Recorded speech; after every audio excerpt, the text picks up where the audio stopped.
老友，近排你有冇覺得人生好似有啲嘢唔同咗？明明你冇做錯任何事，冇得罪人，冇亂使錢，甚至仲比後生嗰陣更加塞身，但係身邊所有嘢就係喺度變。仔女大咗，唔再乜都同你講。以前個個禮拜約你打麻雀，嗰班鐵腳而家約極都約唔齊，就算坐埋一台，傾嘅嘢都唔同晒。以前講邊個升職加人工，邊個換咗部歐洲車，而家講嘅係邊個入咗醫院，邊個去咗老人院，仲有邊個行咗先。你望下塊鏡入面嗰個人，你係熟，但又好似有啲陌生，衰過白咗唔再講，對眼嘅神情同5年前、10年前嗰個自己好似兩個人咁。你話呢種感覺係咪有啲掉債？好地地一個人做齊晒所有應該做嘅嘢，點解會覺得自己好似企咗喺一個交叉路口，前後左右都未查查咁？我同你講，呢種唔妥嘅感覺，好多人都會以為係自己退步，或者諗多咗，以為係更年期作怪，或者係生活壓力太大。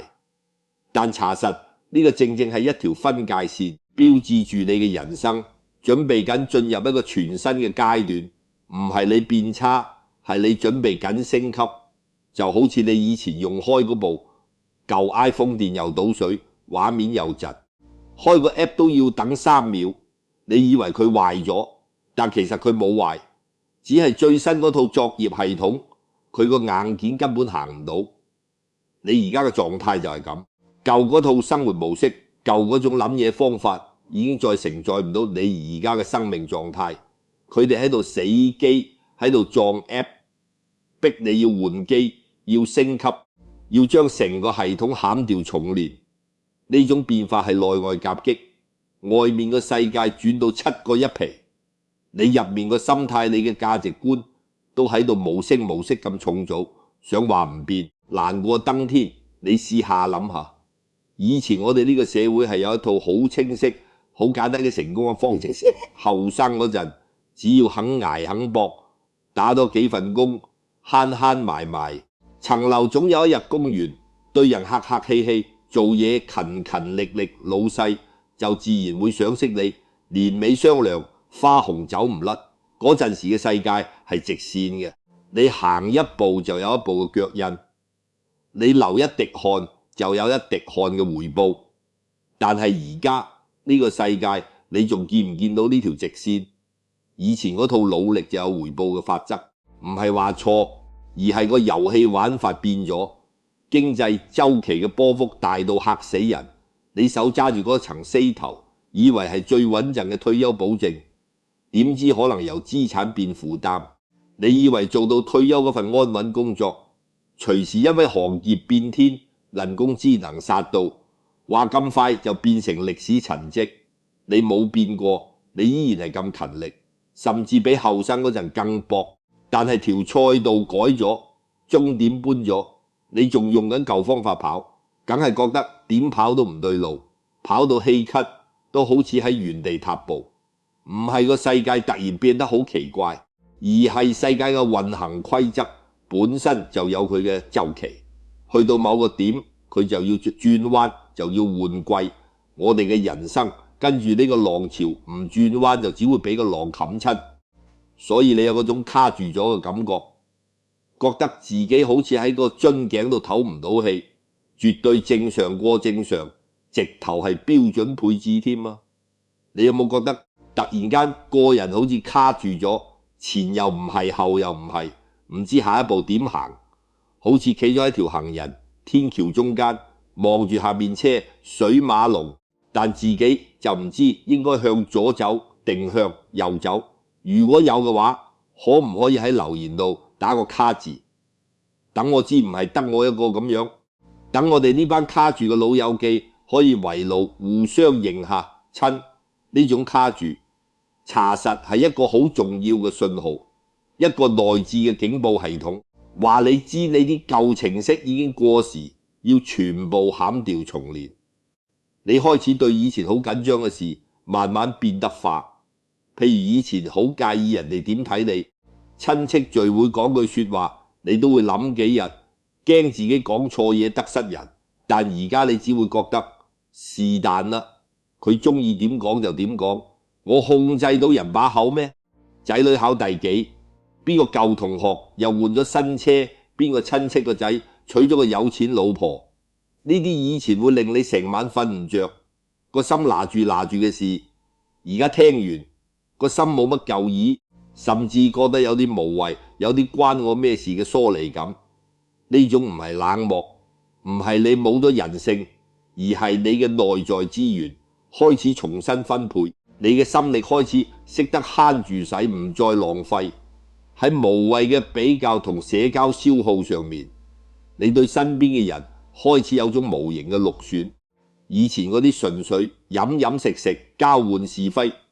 講完之後個心仲空虛。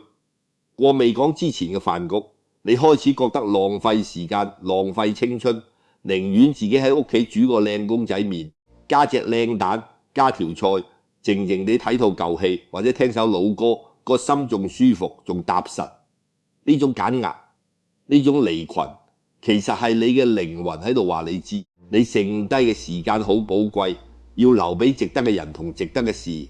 唔好再胡亂揮霍情緒上嘅波動。有時連自己都嚇一跳，好似坐過山車咁。有時你睇到新聞報道一啲人間悲劇，或者街邊有個阿婆跌親，你會突然間眼濕濕好感，觸覺得人生無常，生命脆弱。但轉個頭面對自己嘅難題，例如身體開始有啲小毛病，血壓高咗，膝頭哥痛，或者財務上有少少壓力，供完層樓之後嘅積蓄唔知夠唔夠退休，你反而會異常冷靜，冷靜到自己都覺得有啲心寒，有啲陌生。你唔係麻木，你係開始明白，有啲嘢急唔嚟，喊都冇用，慌都冇用。與其嘥時間去氹旺，去自己嚇自己，不如諗下點樣拆掂佢，一步一步嚟見招拆招。同時你亦會成日無端端諗翻以前夜晚瞓喺床上面對住個天花板，腦海入面會突然彈出其10年前嘅畫面。如果嗰年我揀咗第二條路，如果嗰陣時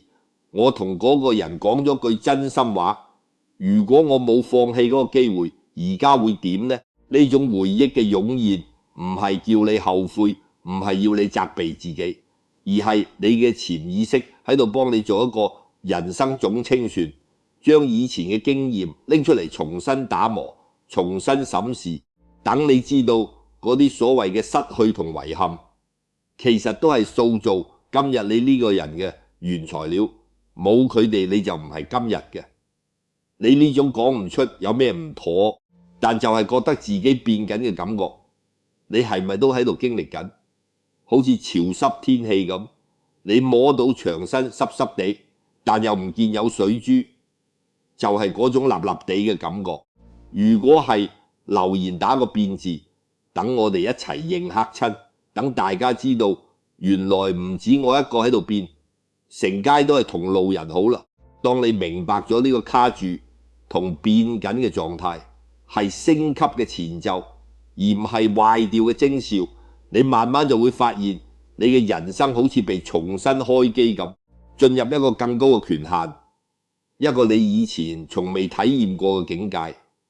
呢個過程就好似你將部老爺電腦由 Windows XP 一次過升上 Windows 11，開頭梗係又慢又亂，好多舊嘅驅動程式用唔到，好多舊檔案開唔到，甚至會藍畫面。但一旦捱過咗嗰個混亂期，完成咗升級，你會發現成個世界唔同晒，畫面靚咗，速度快咗，仲多咗好多你以前唔知有嘅功能。你會開始拎得翻主導權，而唔再係俾生活牽住個鼻走。第一件事就係斷捨離。呢3個字雖然係日本傳過嚟，但放喺香港人嘅生活入面貼地到不得了。有啲關係以前你會覺得哎呀，識咗咁多年，唔想冇咗呢個朋友，俾面派對都要去下。但而家你會好清楚，勉強維繫一段冇營養，只有消耗嘅關係，仲辛苦過返工，仲攰過搬屋。當你終於鼓起勇氣決定放手，完結咗嗰種拉扯同內耗，你會發現個人好似放低咗一個揼咗好多年嘅大石頭，成個膊頭鬆晒，連呼吸都順暢啲。與此同時，有啲機會會喺你完全冇諗過嘅地方彈出嚟，好似石頭隙入面生出嚟嘅小草咁，充滿生命力。以前你可能淨係專注返工揾錢，成個人生嘅重心就係份糧同層樓，但而家你可能會突然對某樣嘢產生濃厚興趣，例如以前唔會掂嘅書法、水墨畫、園藝種花，甚至係學點樣用部手機影相拍片，又或者喺社區中心做義工。呢啲嘢可能帶唔到直接嘅經濟利益，冇錢落袋，但佢哋帶俾你嘅滿足感、新鮮感同存在感，係以前喺職場上揾唔到嘅嗰種。原來我仲識得學新嘢嘅驚喜，係好寶貴嘅人生獎勵。你做決定嘅時候，開始唔再係將個算盤打到盡，計死數，道到好盡，而係更加信自己嗰種唔係好講得出，但係覺得啱嘅直覺，即係老人家成日講嘅心水清。你唔再驚心口掛個勇字會撞板，因為你知就算撞板你都執生到，你後生嗰陣咁多風浪都捱得過。呢啲算得係乜嘢？